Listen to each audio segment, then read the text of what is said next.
ايه اكتر حاجة نفسك فيها ونفسك انها تحصل؟ بص، انا نفسي الناس ما يسمعش اغاني.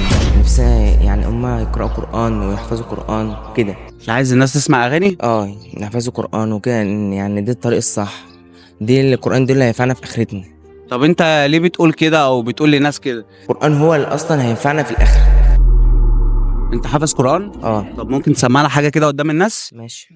اتفضل.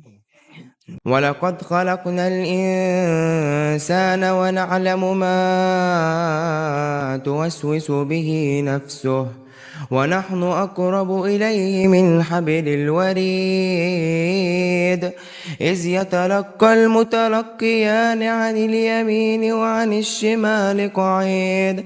ما يلفظ من قول إلا لديه رقيب عتيد. وجاءت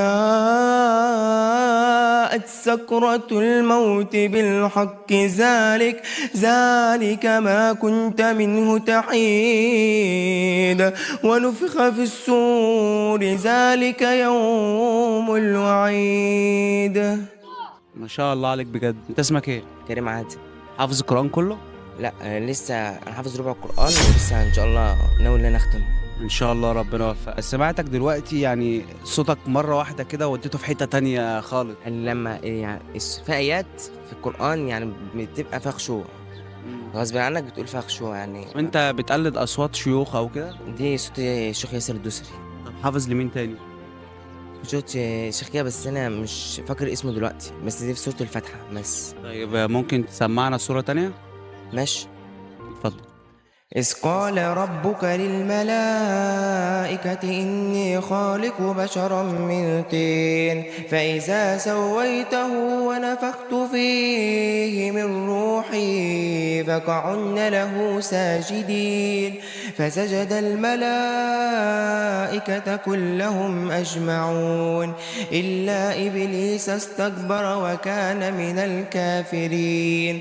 فقال يا إبليس ما منعك أن تسجد لما خلقت بيدي؟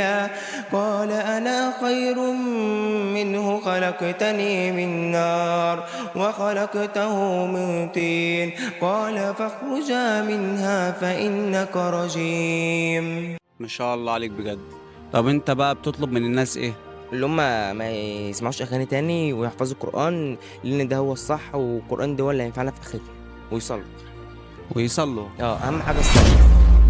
يا ريت يا جماعة نشجعه يا جماعة ونعمله لايك وشير وكومنتات كتير عشان الفيديو ده يوصل لأكبر عدد من الناس. ويا ريت يا ريت نبطل نسمع بقى أغاني شوية ونحفظ قرآن ونصلي.